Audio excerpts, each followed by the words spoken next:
ಅದೊಂದು ಕಡೆ ಕಾಂಗ್ರೆಸ್ನಲ್ಲಿ ಶಾಸಕರ ಬಂಡಾಯದ ಜ್ವಾಲೆ ಹೆಚ್ಚಾಗ್ತಾ ಇದೆ. ಶಾಸಕರ ಜೊತೆಯಲ್ಲಿ ರಣದೀಪ್ ಸುರ್ಜೇವಾಲಾ 1-to-1 ಸಭೆ ನಡೆಸ್ತಾ ಇದ್ದಾರೆ. ಶಾಸಕ ಗವಿಯಪ್ಪ ಅವರ ಜೊತೆಯಲ್ಲಿ ಉಸ್ತುವಾರಿ ಅವರು ಮೀಟಿಂಗ್ ನಡೆಸಿದ್ದಾರೆ. ಬಳ್ಳಾರಿ ರಾಜಕಾರಣದ ಬಗ್ಗೆ ಮಾಹಿತಿಯನ್ನ ಪಡೆದುಕೊಂಡಿದ್ದಾರೆ ಸುರ್ಜೇವಾಲಾ ಮುಂದೆ ಹಲವು ಮಾಹಿತಿಯನ್ನ ಹಂಚಿಕೊಂಡಿದ್ದಾರಂತೆ ಗವಿಯಪ್ಪ.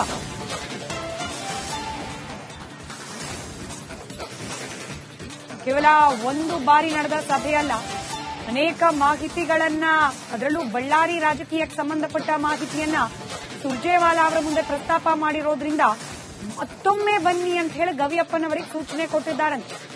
ದಾಖಲೆ ತಗೊಂಡು ಮಧ್ಯಾಹ್ನ ಬಂದು ಮೀಟ್ ಮಾಡಿ ಅಂತ ಹೇಳಿದ್ದಾರಂತೆ.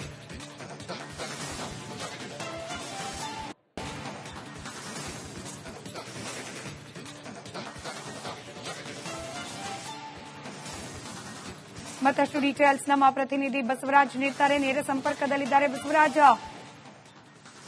ಬಹಳ ಪ್ರಮುಖವಾಗಿ ಶಾಸಕರು ಸಚಿವರ ವಿರುದ್ಧ ದೂರುಗಳ ಸುರಿಮಳೆಯನ್ನೇ ಸುರಿಸುತ್ತಿದ್ದಾರೆ ಅನ್ನೋ ಆರೋಪ ಇದೆ ಸುರ್ಜೇವಾಲಾ ಅವರ ಜೊತೆಗಿನ ಮೀಟಿಂಗ್ನಲ್ಲಿ.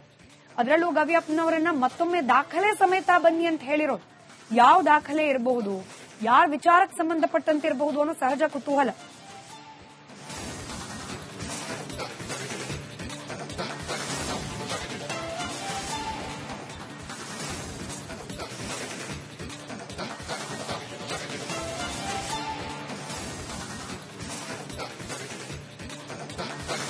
ಖಂಡಿತ ಸ್ಮಿತಾ, ಕಳೆದ 2 ದಿನಗಳಿಂದ ಶಾಸಕರ 1-to-1 ಮೀಟಿಂಗ್ ಅನ್ನ 2ನೇ ಹಂತದಲ್ಲಿ ಸುರ್ಜೇವಾಲಾ ಅವರು ನಡೆಸ್ತಾ ಇದ್ದಾರೆ. ಬಹಳ ಪ್ರಮುಖವಾಗಿ ಇಂದಿನ ಮೀಟಿಂಗ್ಗಳು ಕೂಡ ಪ್ರಮುಖ ಸ್ಥಾನವನ್ನು ಪಡೆದುಕೊಳ್ತವೆ. ಯಾಕಂದ್ರೆ ಕಲ್ಯಾಣ ಕರ್ನಾಟಕ ಭಾಗ ಮತ್ತು ಉತ್ತರ ಕರ್ನಾಟಕದ ಅಂದ್ರೆ ಕಿತ್ತೂರು ಕರ್ನಾಟಕ ಭಾಗದ ಶಾಸಕರ ಜೊತೆ ಸಭೆಯನ್ನು ಮಾಡ್ತಾ ಇದ್ದಾರೆ.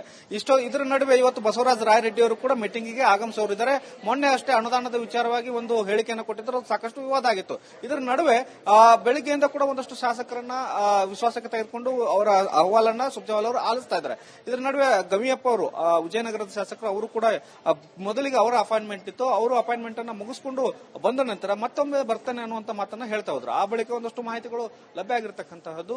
ಗವಿಯಪ್ಪ ಅವರು ಇನ್ನಷ್ಟು ಮಾಹಿತಿಯನ್ನು ಸಂಗ್ರಹಿಸಿಕೊಂಡು ಬರೋಕೆ ಹೋಗಿದ್ದಾರೆ ಅನ್ನುವಂತ ವಿಚಾರಗಳು ಗೊತ್ತಾಗಿದೆ. ಪ್ರಮುಖವಾಗಿ ಒಂದಷ್ಟು ವಿಚಾರಗಳನ್ನ ಪ್ರಸ್ತಾಪ ಮಾಡಿರ್ತಕ್ಕಂಥದ್ದು ಬಳ್ಳಾರಿ ರಾಜಕಾರಣ ಇರಬಹುದು ಮತ್ತು ವಿಜಯನಗರ ರಾಜಕಾರಣ ಇರಬಹುದು. ಈ ಎಲ್ಲ ವಿಚಾರಗಳನ್ನ ಪ್ರಸ್ತಾಪ ಮಾಡಿರ್ತಕ್ಕಂಥದ್ದು ಮತ್ತು ಒಂದಷ್ಟು ಅನುದಾನ ವಿಚಾರ ಸೇರಿದಂತೆ ಸಚಿವರ ವರ್ತನೆಗಳ ಬಗ್ಗೆ ಒಂದಷ್ಟು ಪ್ರಸ್ತಾಪ ಮಾಡಿದ್ದಾರೆ ಅನ್ನುವಂತ ಮಾಹಿತಿಗಳಿದಾವೆ. ಹೀಗಾಗಿ ಆರೋಪಗಳನ್ನು ಮಾಡಬೇಕಾದಾಗ ದಾಖಲೆ ಸಮೇತ ಮಾಡಬೇಕಂತದ್ದು ರೂಢಿಯನ್ನ ಈಗ ಸುರ್ಜೇವಾಲಾ ಅವರು ಕೇಳ್ತಾ ಇದ್ದಾರೆ. ಸುಮ್ಮನೆ ಆರೋಪ ಮಾಡಿದಂತದನ್ನ ಅವರು ಪರಿಭಾವಿಸುವುದಿಲ್ಲ. ಆದ್ರೆ ಈಗ ಆರೋಪಗಳನ್ನು ಮಾಡ್ತಾ ಇರೋ ಹಿನ್ನೆಲೆಯಲ್ಲಿ ಅದಕ್ಕೆ ದಾಖಲೆಗಳನ್ನು ಒದಗಿಸಿ ಅನ್ನುವಂತ ಮಾಹಿತಿಗಳು ಈಗ ಲಭ್ಯ ಆಗಿರೋ ಹಿನ್ನೆಲೆಯಲ್ಲಿ ಅವರು ದಾಖಲೆಗಳನ್ನು ತೆಗೆದುಕೊಂಡು ಬರಕ್ ಹೋಗಿದ್ದಾರೆ ಅನ್ನುವಂತ ಈಗ ಮಾಹಿತಿ ಸಿಗ್ತಾ ಇದೆ. ಹೀಗಾಗಿ ಶಾಸಕರು ಸಲ್ಲಿಸ್ತಿರ್ತಕ್ಕಂಥ ದೂರುಗಳಿರಬಹುದು, ಅವರು ಮಾಡಿರ್ತಕ್ಕಂಥ ಕೆಲಸಗಳಿರಬಹುದು, ಅವರು ಒಂದಷ್ಟು ಪಕ್ಷಕ್ಕೆ ಸಂಘಟನೆ ಇರಬಹುದು, ಎಲ್ಲವನ್ನೂ ಕೂಡ ಸುರ್ಜೇವಾಲಾ ಅವರು ನೋಟ್ ಮಾಡ್ಕೊಳ್ತಾ ಇದ್ದಾರೆ. ಅವರ ಹಿರಿತನ ಮತ್ತು ಅವರ ಒಂದಷ್ಟು ಅನುಭವಕ್ಕೆ ತಕ್ಕಂತೆ ಅವರ ಆಧಾರದ ಮೇಲೆ ಒಂದಷ್ಟು ನೋಟ್ ಮಾಡಿಕೊಂಡು ಶಾಸಕರನ್ನ ತಿದ್ದುವ ರೀತಿಯಲ್ಲಿ ಒಂದಷ್ಟು ಕೆಲಸ ತಿದ್ದುವಂತದ್ದಾಗುತ್ತೆ. ಜೊತೆಗೆ ಶಾಸಕರು ಮಾಡ್ತಕ್ಕಂಥ ಆರೋಪಗಳಿಗೆ ಸಚಿವರನ್ನ ಒಂದಷ್ಟು ಸ್ಪಷ್ಟನೆ ಕೇಳುವಂತ ಕೆಲಸ ಮುಂದಿನ ದಿನಗಳಲ್ಲಿ ಆಗೋದ್ರಿಂದ ಶಾಸಕರು ಮಾಡ್ತಾ ಇರತಕ್ಕಂಥ ದೂರುಗಳಿರಬಹುದು, ಅವ್ರು ಮಾಡ್ತಾ ಇರತಕ್ಕಂತಹ ಒಂದಷ್ಟು ಅಹವಾಲುಗಳಿರಬಹುದು, ಅದು ಈಗಿನ ಮಟ್ಟಿಗೆ ಕಾಂಗ್ರೆಸ್ ಪಕ್ಷದಲ್ಲಿ, ಕಾಂಗ್ರೆಸ್ ಸರ್ಕಾರದಲ್ಲಿ ಭಾರಿ ಪ್ರಾಮುಖ್ಯತೆಯನ್ನು ಪಡೆದುಕೊಳ್ತಾ ಇದೆ. ಧನ್ಯವಾದ ಬಸವರಾಜ್ ಮಾಹಿತಿಗಾಗಿ. ಅನ್ನಭಾಗ್ಯ ಅಕ್ಕಿ ಸಾಗಣೆ ಲಾರಿ ಮುಷ್ಕರ 2ನೇ ದಿನಕ್ಕೆ ಕಾಲಿಟ್ಟಿದೆ. ಸರ್ಕಾರ ಇದುವರೆಗೂ ನಮ್ಮನ್ನ ಮಾತುಕತೆಗೆ ಕರೆದಿಲ್ಲ ಅಂತ ರಾಜ್ಯ ಲಾರಿ ಮಾಲೀಕರ ಸಂಘದ ಅಧ್ಯಕ್ಷ ಷಣ್ಮುಗಪ್ಪ ಹೇಳಿಕೆ ನೀಡಿದ್ದಾರೆ. ಸರ್ಕಾರ ಲಾರಿ ಮಾಲೀಕರ ಜೊತೆಯಲ್ಲಿ ಚೆಲ್ಲಾಟ ಆಡಿದ್ರೆ ಹೇಗೆ? ಒಂದು ವಾರದಲ್ಲಿ ಬಾಕಿ 256 ಕೋಟಿ ಬಿಡುಗಡೆ ಅಂತ ಹೇಳಿದ್ರು ಮುನಿಯಪ್ಪನವರು. ನಮ್ಮ ಹಣ ಬ್ಯಾಂಕಿಗೆ ಬಂದ ತಕ್ಷಣ ಗಾಡಿ ಶುರು ಮಾಡ್ತೇವೆ ಅಂತ ಸರ್ಕಾರದ ವಿರುದ್ಧ ಆಕ್ರೋಶ ವ್ಯಕ್ತಪಡಿಸಿದ್ದಾರೆ ಷಣ್ಮುಗಪ್ಪ. ಸರ್ಕಾರ ಇದ್ರ ತನಕ ನಮಗೆ ಏನೇ ಸೆಟಲ್ಮೆಂಟ್ ಕರೆದಿಲ್ಲ. ಹಲವಾರು ಸಲ ನಾವು ಹೇಳಿದೀವಿ, ಏನು ಇದು ಲಾರಿ ಮಾಲೀಕರ ಜೊತೆಗೆ ಚೆಲ್ಲಾಟ ಆಡಿದ್ರೆ ಹೆಂಗೆ, ಕೂಲಿ ಕಾರ್ಮಿಕರ ಜೊತೆ ಚೆಲ್ಲಾಟ ಮಾಡಿದ್ರೆ ಹೆಂಗೆ? 265 ಕೋಟಿ ಮ್ಯಾಗ ನಮ್ಗೆ ಹಣ ಬರಬೇಕಾಗಿದೆ. 25 ಲಕ್ಷ ಟನ್ ಟ್ರಾನ್ಸ್ಪೋರ್ಟ್ ಮಾಡಿ ಕೂಡ ದುಡ್ಡು ಕೊಡದಂಗಿರೋದು ಇಡೀ ಭಾರತ ದೇಶದಲ್ಲಿ ಎಲ್ಲೂ ಇಲ್ಲ. ಬಹಳ ನೋವಾಗಿದೆ ನಮಗೆ. ಎಷ್ಟು ಸಲ ಕೇಳಬೇಕು? ಏನ್ ತಮಾಷೆನಾ ಇದು? ಫೆಬ್ರವರಿ ತಿಂಗಳು ಕೊಟ್ಟಿಲ್ಲ, March, April, May, June till ಇವತ್ತಿನ ತನಕ ನಮ್ಗೆ ಹಣ ಬಂದಿದ್ದು ನಾವು ಹೆಂಗ ಟ್ರಾನ್ಸ್ಪೋರ್ಟ್ ಮಾಡೋಕ್ಕಾಗುತ್ತೆ ಹೇಳಿ ನೋಡೋಣ.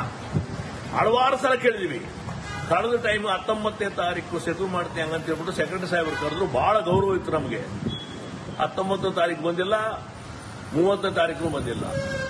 ಇವತ್ತು ಏಳು ಡೇಟ್ ಇವತ್ತು ತನಕ ಬಂದಿಲ್ಲ. ಏನ್ ಮಾಡ್ಬೇಕಂತ ಚೆನ್ನಾಗಿ ಯೋಚನೆ ಮಾಡಿ. ಆದ್ರಿಂದ ದಯವಿಟ್ಟು ನಮ್ದು ಬ್ಯಾಂಕ್ ಖಾತಾಗೆ ದಯವಿಟ್ಟು ಮಾನ್ಯ ಮುಖ್ಯಮಂತ್ರಿಗಳಾಗಲಿ, ಉಪಮುಖ್ಯಮಂತ್ರಿಗಳಾಗಲಿ, ಮಾನ್ಯ ಹಿರಿಯರು ಮುನಿಯಪ್ಪ ಅವರಾಗಲಿ, ದಯವಿಟ್ಟು ನಮ್ದು ಹಣ ಬ್ಯಾಂಕ್ಗೆ ಬಂದ ತಕ್ಷಣ ನಾವು ಗಾಡಿ ಸ್ಟಾರ್ಟ್ ಮಾಡ್ತೀವಿ. ಅದ್ರ ತನಕ ನಾವು ಸ್ಟಾರ್ಟ್ ಮಾಡಕ್ಕೆ ಸಾಧ್ಯನೇ ಇಲ್ಲ ಅಂತ ಹೇಳ್ಬಿಟ್ಟು ನಾವು ತೀರ್ಮಾನ ಮಾಡ್ಬಿಡ್ತೀವಿ. ಸರ್ಕಾರ ಇದ್ರ ತನಕ ನಮಗೆ ಏನೇ ಸೆಟಲ್ಮೆಂಟ್ ಕರೆದಿಲ್ಲ. ಅದೊಂದ್ ಕಡೆ ಕಾಂಗ್ರೆಸ್ನಲ್ಲಿ ಶಾಸಕರ ಬಂಡಾಯದ ಜ್ವಾಲೆ ಹೆಚ್ಚಾಗ್ತಾ ಇದೆ.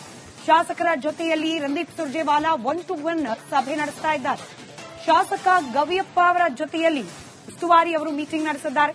ಬಳ್ಳಾರಿ ರಾಜಕಾರಣದ ಬಗ್ಗೆ ಮಾಹಿತಿಯನ್ನ ಪಡೆದುಕೊಂಡಿದ್ದಾರೆ ಸುರ್ಜೇವಾಲಾ ಮುಂದೆ ಹಲವು ಮಾಹಿತಿಯನ್ನ ಹಂಚಿಕೊಂಡಿದ್ದಾರಂತೆ ಗವಿಯಪ್ಪ.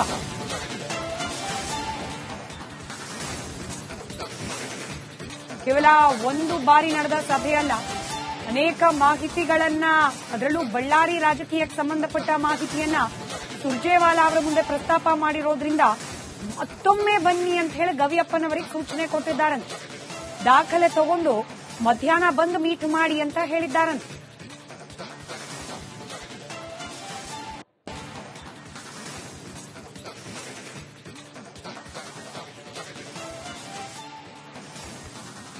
ಮತ್ತಷ್ಟು ಡೀಟೇಲ್ಸ್ ನಮ್ಮ ಪ್ರತಿನಿಧಿ ಬಸವರಾಜ್ ನೀಡ್ತಾರೆ. ನೇರ ಸಂಪರ್ಕದಲ್ಲಿದ್ದಾರೆ. ಬಸವರಾಜ,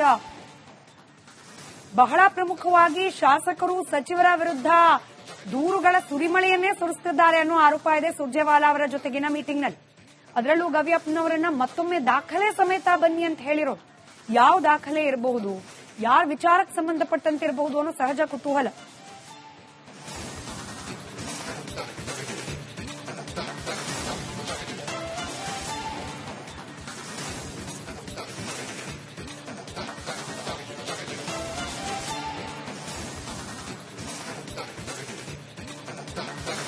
ಖಂಡಿತ ಸ್ಮಿತಾ, ಕಳೆದ 2 ದಿನಗಳಿಂದ ಶಾಸಕರ 1-to-1 ಮೀಟಿಂಗ್ ಅನ್ನ 2ನೇ ಹಂತದಲ್ಲಿ ಸುರ್ಜೇವಾಲಾ ಅವರು ನಡೆಸ್ತಾ ಇದ್ದಾರೆ. ಬಹಳ ಪ್ರಮುಖವಾಗಿ ಇಂದಿನ ಮೀಟಿಂಗ್ಗಳು ಕೂಡ ಪ್ರಮುಖ ಸ್ಥಾನವನ್ನು ಪಡೆದುಕೊಳ್ತವೆ. ಯಾಕಂದ್ರೆ ಕಲ್ಯಾಣ ಕರ್ನಾಟಕ ಭಾಗ ಮತ್ತು ಉತ್ತರ ಕರ್ನಾಟಕದ ಅಂದ್ರೆ ಕಿತ್ತೂರು ಕರ್ನಾಟಕ ಭಾಗದ ಶಾಸಕರ ಜೊತೆ ಸಭೆಯನ್ನು ಮಾಡ್ತಾ ಇದ್ದಾರೆ. ಇದರ ನಡುವೆ ಇವತ್ತು ಬಸವರಾಜ ರಾಯರೆಡ್ಡಿ ಅವರು ಕೂಡ ಮೀಟಿಂಗಿಗೆ ಆಗಮಿಸೋರಿದ್ದಾರೆ. ಮೊನ್ನೆ ಅಷ್ಟೇ ಅನುದಾನದ ವಿಚಾರವಾಗಿ ಒಂದು ಹೇಳಿಕೆಯನ್ನು ಕೊಟ್ಟಿದ್ದರು, ಸಾಕಷ್ಟು ವಿವಾದ ಆಗಿತ್ತು.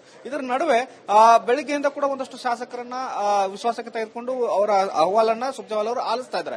ಇದರ ನಡುವೆ ಗವಿಯಪ್ಪ ಅವರು ವಿಜಯನಗರದ ಶಾಸಕರು ಅವರು ಕೂಡ ಮೊದಲಿಗೆ ಅವರ ಅಪಾಯಿಂಟ್ಮೆಂಟ್ ಇತ್ತು, ಅವರು ಅಪಾಯಿಂಟ್ಮೆಂಟ್ ಅನ್ನ ಮುಗಿಸಿಕೊಂಡು ಬಂದ ನಂತರ ಮತ್ತೊಮ್ಮೆ ಬರ್ತೇನೆ ಅನ್ನುವಂತ ಮಾತನ್ನ ಹೇಳ್ತಾ ಹೋದ್ರು. ಆ ಬಳಿಕ ಒಂದಷ್ಟು ಮಾಹಿತಿಗಳು ಲಭ್ಯ ಆಗಿರತಕ್ಕಂತಹದ್ದು. ಗವಿಯಪ್ಪ ಅವರು ಇನ್ನಷ್ಟು ಮಾಹಿತಿಯನ್ನು ಸಂಗ್ರಹಿಸಿಕೊಂಡು ಬರೋಕೆ ಹೋಗಿದ್ದಾರೆ ಅನ್ನುವಂತ ವಿಚಾರಗಳು ಗೊತ್ತಾಗಿದೆ. ಪ್ರಮುಖವಾಗಿ ಒಂದಷ್ಟು ವಿಚಾರಗಳನ್ನ ಪ್ರಸ್ತಾಪ ಮಾಡಿರ್ತಕ್ಕಂಥದ್ದು ಬಳ್ಳಾರಿ ರಾಜಕಾರಣ ಇರಬಹುದು ಮತ್ತು ವಿಜಯನಗರ ರಾಜಕಾರಣ ಇರಬಹುದು. ಈ ಎಲ್ಲ ವಿಚಾರಗಳನ್ನ ಪ್ರಸ್ತಾಪ ಮಾಡಿರ್ತಕ್ಕಂಥದ್ದು ಮತ್ತು ಒಂದಷ್ಟು ಅನುದಾನ ವಿಚಾರ ಸೇರಿದಂತೆ ಸಚಿವರ ವರ್ತನೆಗಳ ಬಗ್ಗೆ ಒಂದಷ್ಟು ಪ್ರಸ್ತಾಪ ಮಾಡಿದ್ದಾರೆ ಅನ್ನುವಂತ ಮಾಹಿತಿಗಳಿದಾವೆ.